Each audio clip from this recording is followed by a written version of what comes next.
មកកាន់ channel យន្តសុភាបាទហើយនេះខ្ញុំមកបង្ហាញបងប្អូនអំពីរបៀបគូរដែលខាត់ប្រអប់បែបនេះរដងគឺយើងធ្លាប់តែធ្វើ poster មែនទេនេះគឺយើងគូរប្រអប់ម្ដងជាដំបូងគឺយើងត្រូវមាន artboard មួយអ្នកនរគ្នាចុច Ctrl N មកបង្កើត artboard ថ្មីអូខេគឺយើងយកបើអ្នកនរគ្នាធ្វើដើម្បីយកផុសគឺយក color RGB មកតែបើអ្នកនរគ្នាយកធ្វើដើម្បីធ្វើរបស់ពុំឬក៏ print អ្នកនរគ្នាត្រូវតែយក color CM 8K គឺយើងយកຂະຫນາດ A4 សិនមកអូខេគឺយើងបានរូបរាងបែបនេះហើយគឺយើងទៅមើលຂະຫນາດប្រអប់របស់យើងຂະຫນາດប្រអប់របស់យើងគឺ13កន្លះគុណនឹង15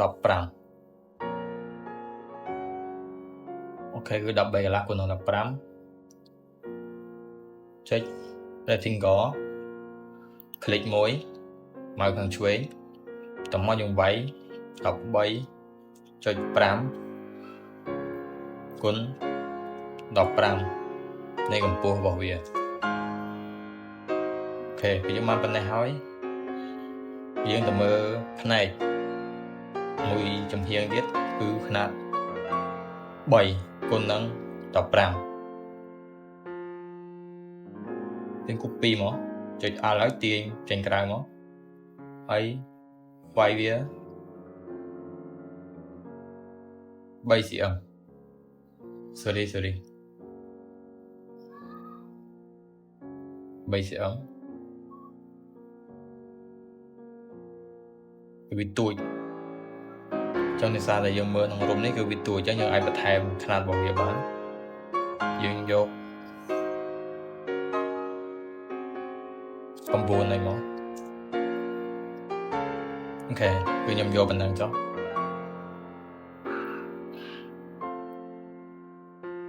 តមកគឺយើង copy វាឲ្យបានមួយទៀតចុច Alt ឲ្យជាប់មកឆ្វេងអស់មកអូខេគឺខ្ញុំបានតម្រង់បែបនេះបន្ទាប់ពីបានប៉ុណ្ណឹងហើយគឺយើងត្រូវធ្វើកន្លែងបិទបើករបស់វានេះគឺបិទបើករបស់វាបែបនេះ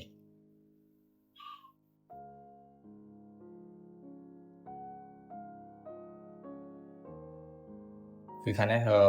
គឺជាខាងក្រោយខាងនេះខាងក្រោយយើងទាញវាមកទាញវាហើយយើងវាស់ទំហំនេះតែຂະຫນາດរបស់វាប្រមាណគឺមិនយើងវាយ9មែនទេអញ្ចឹងកម្ពស់អានេះគឺស្មើនឹងផ្ដេករបស់ខាងនេះយើងវាយមក9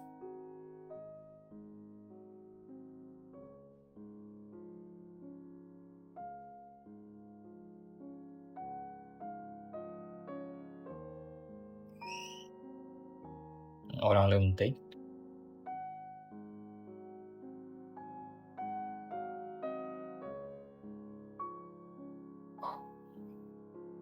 កន្លែងស្ទះបាត់នេះយើងយក2 cm មក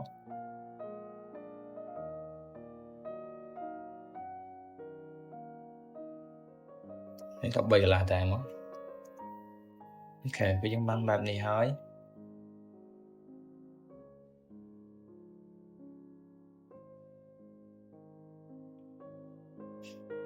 យើងយក toolbar នេះមក select ខាងលើ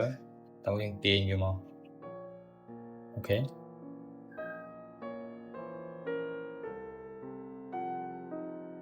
យើងធ្វើនឹងដែរចុចកន្លែងនេះមួយចុច Ctrl X ឲ្យជាប់អូខេដើម្បីបដាច់វាចោលមួយនេះចុច Ctrl X ដែរ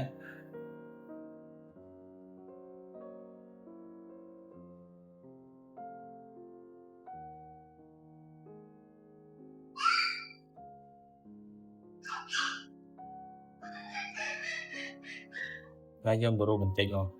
យក 13.4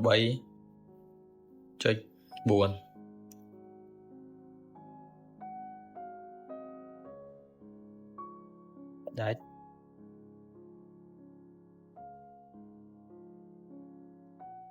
អូសារវាជាប់ background អញ្ចឹងយើងបិទ background ទូកន្លែងបានណា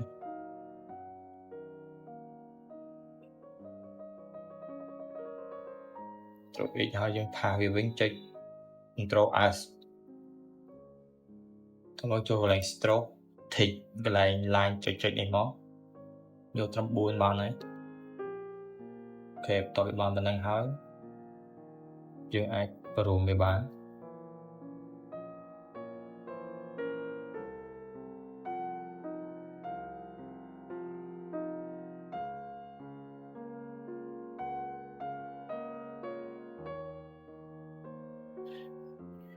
បានប៉ុណ្ណឹងមកយើងCtrl G ក្រូបរបស់វា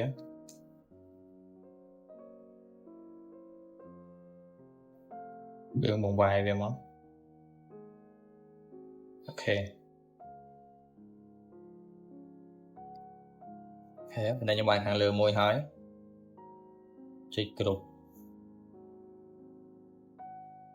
ចុច Alt ម៉ៅឆ្វេងទាញមកយកមកដាក់មួយចំហៀងទៀតបែបនេះឯងនៅមួយទៀតគឺយើងធ្វើត្រចៀកនេះគេហៅត្រចៀកប្រអប់គឺសម្រាប់យើងបិទផ្ទាស់ប្រអប់កុំឲ្យវារបូតគឺយើងត្រូវតែមាននៅនេះឯងអូខេយើងចូលទៅគូមកចូល pen tool យើងចាក់សោមួយសិនចុច select ទាំងអស់ Control លេខ2ដើម្បីចាក់សោឬ lock key ហ្នឹងឯងទេយើងគូរធ្វើម៉េចកុំឲ្យវាពេញឲ្យវាមកដល់ជ្រុងនេះមកហើយយើងអោទៅលើប្រហែលជាមួយកន្លែងអញ្ចឹងមកពេលយកប៉ុណ្ណេះចុះចុចកន្លែងនឹងមួយចុចកន្លែងនេះមួយទៀតអូឡើងទៅលើអ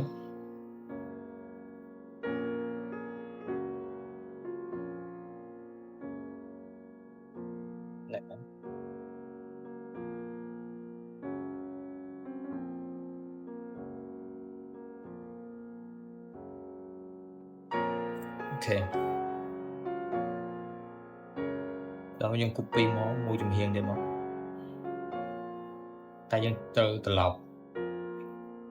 វាមក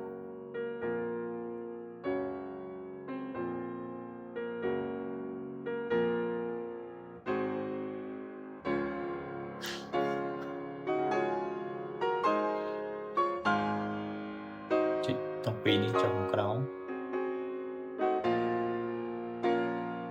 ដាក់យកម្ដងមកហើយចុចត្រឡប់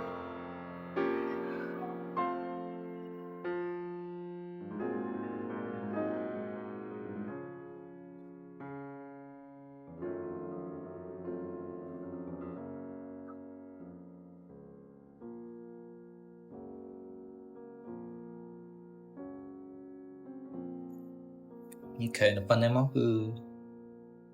ជាការស្រេចហើយតែមកយើងធ្វើកន្លែងដែលគេបិទកាវបិទស្គុតចូល pen tool ដែរ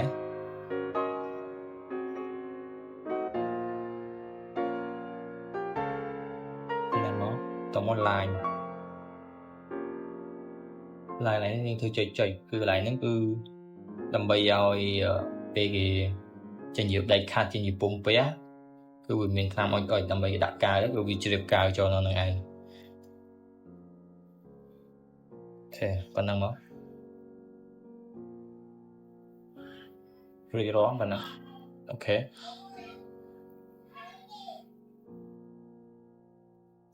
ចុច Ctrl 2ដើម្បីដក select វិញមកហើយអ្នកនរគ្នាអាចយក design ការងារផ្សេងបានឬយកទៅប្របែកຂະຫນាតខ្លួនឯងបានអ្នកនរគ្នាមានចម្ងល់អាច comment នៅក្នុង channel នេះបានឬឆាតមកសួរតាម Telegram របស់ខ្ញុំបានខ្ញុំដាក់នៅក្រោម channel របស់ខ្ញុំតាមវីដេអូរបស់ខ្ញុំនេះឯង